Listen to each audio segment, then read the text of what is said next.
Jumpa lagi bersama saya Habibah di program Kesanku Pesanku, karena kesanku adalah pesan cintaku untukmu. Oke teman-teman, di episode kali ini kita akan mendengarkan cerita dari Bunda Devita bersama R.A. Al-Khadijah. Bunda Devita, bagaimana kabarnya hari ini? Alhamdulillah kabarnya baik. Saya senang sekali kali ini diundang dalam program ini, diberi kesempatan untuk berbagi cerita kepada teman-teman semua. Wah, menarik sekali ya Bunda, berbagi cerita. Ini nih Bunda, yang kepengen banget saya ulik-ulik bersama Bunda Devita ya. Iya, Bunda Devita. Ini kan masih masa pandemi ya Bunda. Gimana sih proses pembelajaran anak usia dini di masa pandemi ini? Mungkin bisa diceritakan sedikit Bu? Ya, sebelumnya terima kasih. Nah, saya mengajar di R.A. Al-Khadijah, di mana R.A. Al-Khadijah itu adalah sebuah sekolah setara dengan TK atau taman kanak-kanak. Sebelumnya kita pembelajaran seperti biasa, kita melakukan SOP penyambutan, di mana mereka selalu memanggil saya di depan gerbang, Bu Pita, dengan ceria. Ya.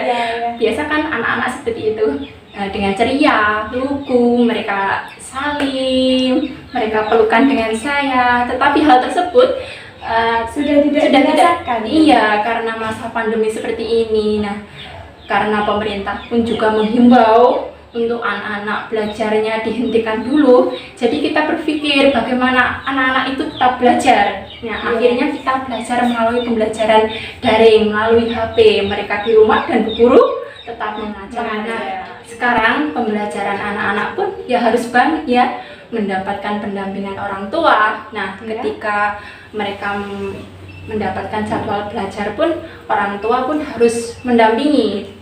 Karena apa? Saya sangat tidak menyarankan untuk anak-anak bisa bermain gawai, bermain gawai, dan akhirnya mereka kecanduan. Akhirnya mereka pun tidak fokus sama pembelajaran. Sama belajarnya, karena mereka fokus dengan bermainnya. Nah, pada saat ini kasus COVID kan sudah mereda. Nah, akhirnya saya dengan teman-teman pun berpikir bagaimana anak-anak agar tidak bosan belajar di rumah, gitu kan? Akhirnya kita berpikir untuk cari cara lain, yaitu sistem shifting. Shifting. Kita bagi anak-anak per kelompok. Ketika anak-anak sebagian belajar di sekolah dan sebagian belajar di rumah. Yang di rumah tetap belajar sesuai dengan jadwal yang kita berikan, tetapi tidak melalui dengan daring, bertatap layar. Oh iya, begitu ya Bunda. Di daerah Bunda saat ini kasus COVID-nya sudah mereda ya kan Bun? Jadi Bunda bersama teman-temannya untuk melakukan proses pembelajaran dengan shifting. Kita shifting. Menarik sekali ya. Terlebih mereka itu masih usia anak-anak, jadi harus terus dipantau dari orang tua maupun dari gurunya. Iya, benar banget Mbak, itu benar. Apalagi seusia mereka masih anak-anak, masih kecil-kecil gitu ya. Nah, tetapi kita pun sebagai guru selalu menjalin komunikasi dengan orang tua. Bagaimana orang tua harus memantau proses belajar anak-anak di rumah. Yang terpenting itu orang tua harus memantau anak-anak ketika bermain gawai terutama. Kenapa? Jangan sampai anak-anak itu kecanduan. Nah, maka dari itu pesan kita kepada orang tua harus meminimalisir. Menggunakan gawai seperlunya saja ketika mereka belajar, gitu ya. Oke, nah kesan Bunda Pita selama mengajar itu apa ya Bun? Kesan menarik yang mungkin bisa membuat, kalau keinget itu bisa membuat Bunda itu ketawa dan tidak bisa melupakannya gitu. Ada itu, tapi kejadian itu kan sebelum pandemi dulu, udah beberapa tahun. Tapi sampai sekarang saya masih beberapa tahun yang lalu. Tapi sampai sekarang saya masih ingat, kalau kayak gitu saya suka ketawa sendiri gitu ya. Nah, pada saat itu ada anak didik saya itu namanya Mas Abi. itu kalau belajar di sekolah itu tidak mau kalau ditinggal sama ibunya. Padahal satu kelas itu semuanya ibu-ibunya tidak ada yang menunggu, hanya Mas Abi saja gitu ya. Terus saya tuh berpikir bagaimana anak-anak itu mau belajar mandiri di kelas tanpa ditunggu oleh ibunya tadi. Iya, ibunya itu. Akhirnya Mas Abi minta ibunya itu enggak ke kamar mandi. Enggak, ditunggu di ruang tunggu. Enggak mau dia. Ditunggu minta ibunya itu sebelahnya. Enggak di sebelahnya, dia sudah minta ibunya itu nempel di jendela, pokoknya kelihatan. Iya. Dia itu pokoknya ketika Mas Abi lihat ibunya ada itu nempel di jendela. Akhirnya saya tanya ke anak-anak itu, anak-anak coba siapa yang tahu binatang yang suka nempel-nempel di tembok? Kira-kira apa? Cicak. Ya betul banget. Akhirnya anak-anak itu semua teriak cicak Bu Guru. Nah, kalau ibunya Mas Abi nempel di jendela, kira-kira sama ndak? Akhirnya anak-anak itu jawab sama. Akhirnya Mas Abi kan malu. Akhirnya ndak mau ditunggu di jendela lagi. Akhirnya mau mandiri, ibunya disuruh di ruang tunggu karena di sekolah saya itu ada ruangan untuk menunggu, khusus untuk orang tua yang mau menunggu putra putrinya ya, tidak lagi menunggu di dalam kelas seperti itu.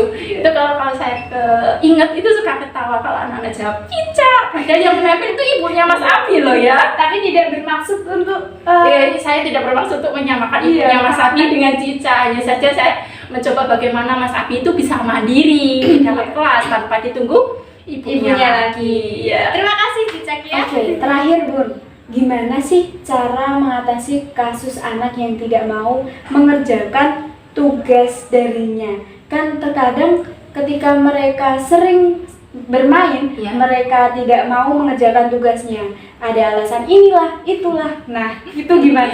Nah, kalau kasus yang seperti itu banyak sekali, apalagi seusia mereka ya, masih dunia bermain seusia mereka. Nah, untuk mengatasi kasus tersebut, seumpama saya sebagai orang tua itu gini cara mengatasinya. Oke, kita buat perjanjian dulu sama anaknya ya. Oke, nak, kita dapat tugas dari Bu Guru ya. Kita nanti menyelesaikan tugasnya kapan? Ya, mau pagi, mau siang, mau sore, atau setelah maghrib. Setelah maghrib bisa juga ya. Nah, kita buat perjanjian. Ketika anak menjawab, oke Mas, nanti adik mau belajar setelah maghrib. Dari ucapan dia nanti kita selalu ingatkan agar apa, anak itu punya tanggung jawab. Jangan lupa juga orang tua ketika anak-anak belajar jangan dibiarkan begitu saja. Karena apa, seusia mereka masih butuh itu pendampingan bimbingan dari orang tua untuk menyelesaikan tugasnya. Dan satu lagi Mbak, ketika mereka sudah menyelesaikan tugasnya, beri pujian kepada mereka untuk apa, menumbuhkan rasa percaya diri, semangat. Oh, berarti dalam hatinya saya sudah menyelesaikannya, dapat sesuatu dari ibunya gitu. Entah reward yang berupa ya berupa kecupan kasih sayang, berupa ucapan selamat, ucapan semangat, atau bisa dengan anak-anak biasanya oke, sudah selesai kita tos. Seperti itu. Itu anak-anak sudah seneng banget itu. Oke, terima kasih Bunda Devita yang telah meluangkan waktu bersama kami. Semoga bermanfaat untuk kita semuanya. Amin. Itulah tadi pemirsa kesan dan pesan dari Bunda Devita untuk kita semua agar kita dapat lebih memperhatikan anak untuk mendampingi belajarnya di masa pandemi ini. Saya Habibah undur pamit diri. Kesanku pesanku, karena pesanku adalah pesan cintaku untukmu.